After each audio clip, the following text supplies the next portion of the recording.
My dearest Divine Feminine, as I sit down to write you this letter, my heart brims with a profound sense of gratitude and realization.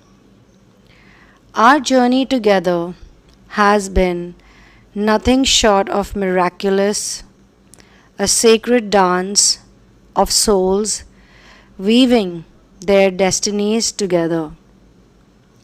Today I wish to share with you with the depths of my heart and soul and express the importance of healing the wounds that have shaped us, the wounds that we share,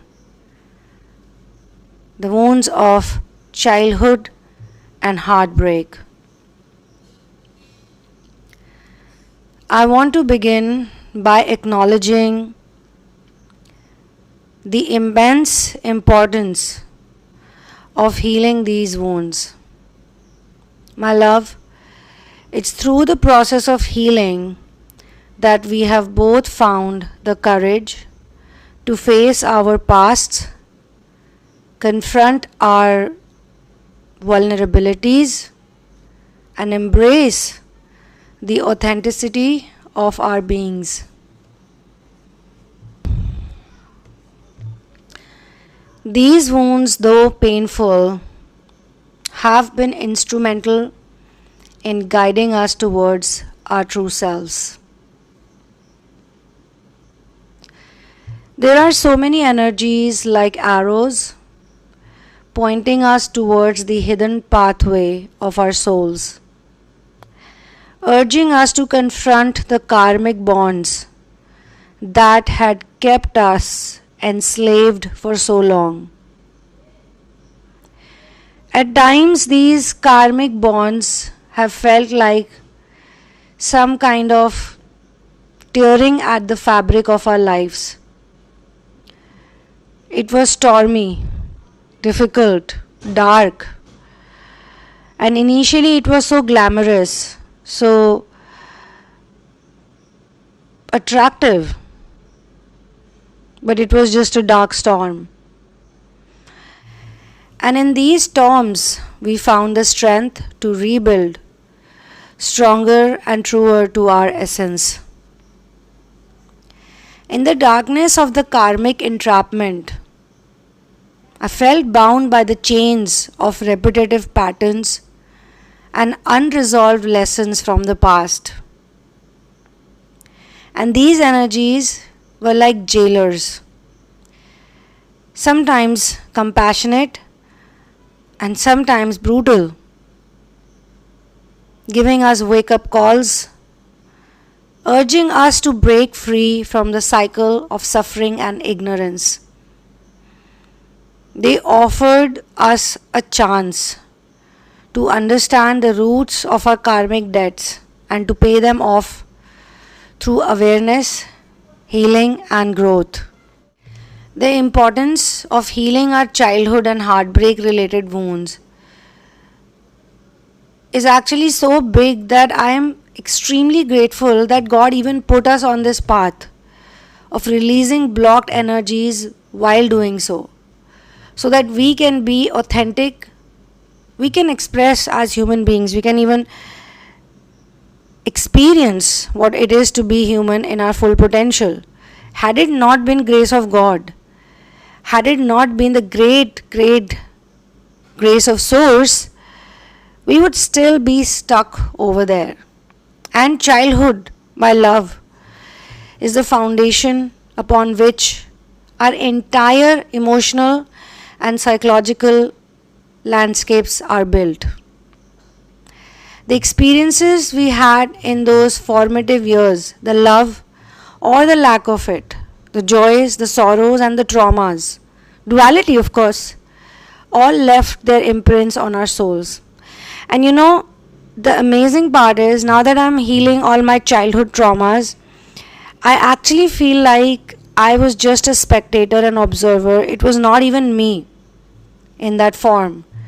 It was probably a child And maybe I was witnessing all of those things. It was not even real, but I was witnessing those things because the programming was so deep rooted, where there were so many traumatic moments.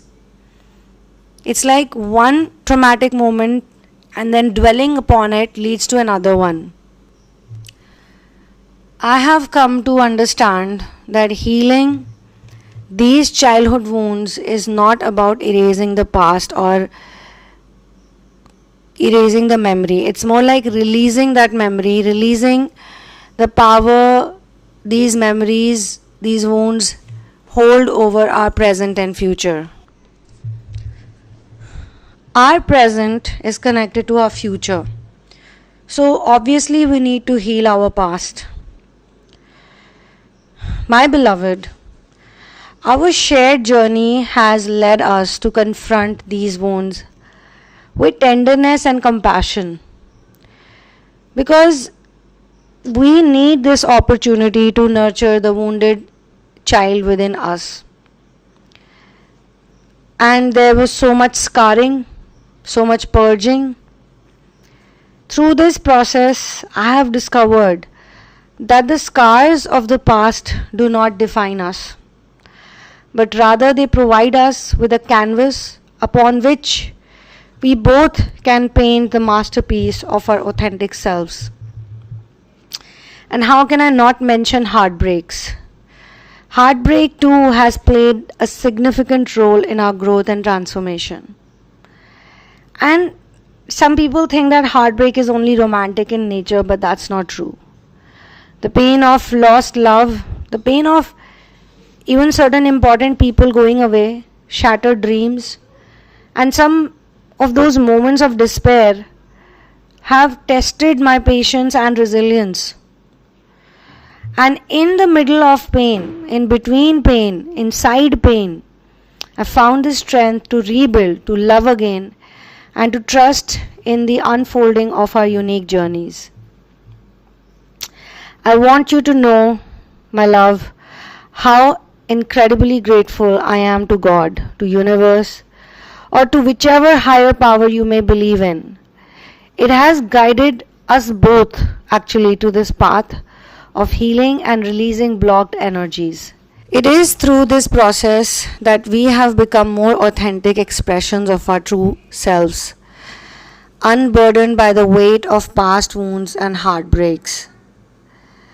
And in the release of these blocked energies, it's very interesting to notice that when I was working on these blocked energies, I also found more creativity in my life, more love.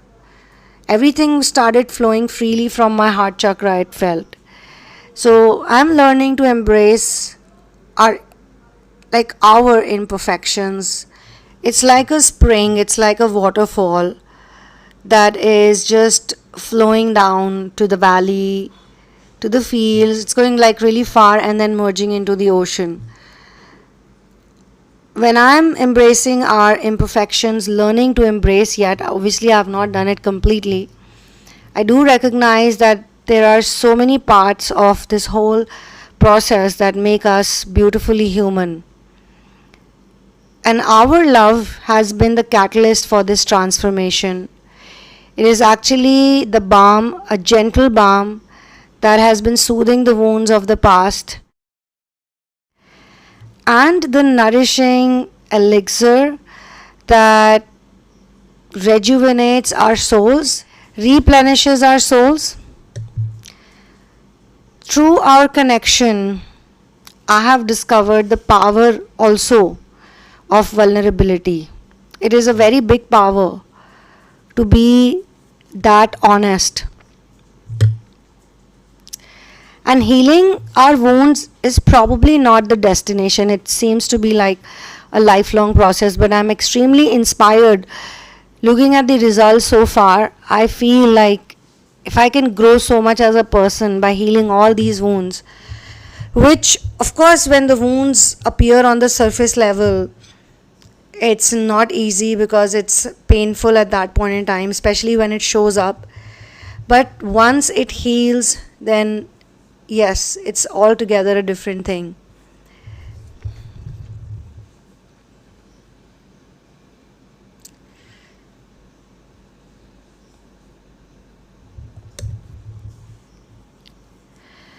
My dear, I sometimes feel that the blocked energies or the seemingly bad energies, when they entered our lives, they seem to be malevolent forces, like they are going to destroy us, destruct us. But they have actually turned out to be quite helpful, and they have been guiding us towards the light, freedom, and release from the shackles of karmic entrapment. I call it the karmic jail. Not that I am welcoming any of it, but the more my perception changes, the more some of the things lose power. And obviously, when there is no necessity for something to exist, it fades away, it goes away. Karmic entrapment is not even real, it's an illusion. But the fear it generates or the worries it gives to a person, the Maya is so strong at that point in time that you actually feel that all of it is real. But it's literally reacting and responding to our own reactions and responses.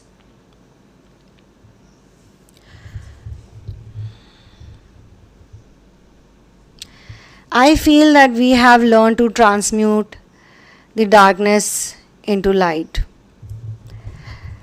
I feel that we have found some kind of hidden treasure within ourselves. I feel that some gifts were buried under the weight of karmic debts, and once we removed the karmic debts, those gifts, the buried gifts, came up to the surface, and it just kind of went back to its owner. I feel healing in my solar plexus. I feel healing in my heart chakra. I feel healing in my third eye, the Ajna chakra. Our connection and the patience we have shown is also a proof to the transformation, the possibilities of redemption and healing. There is a lot of beauty in the chaos. There is some purpose in the pain. And there is profound wisdom in the messages that the blocked or bad energies brought into our lives. Now they seem to be torch bearers, but at that time they look like the biggest enemies. And I'm grateful to them. Okay, sometimes I've felt I wasted a lot of time into those things, but I think now I'm cool with it because it's a part of the plan. When I'm not the doer, why do I have to question anything that happened? I mean, it's all divine intervention and divine orchestration, isn't it? So, this is where I'm going to close my letter, and I will write to you soon about my next discovery. With boundless love and gratitude to you for this journey, I will write to you in my next letter. Yours and only yours, Divine Masculine.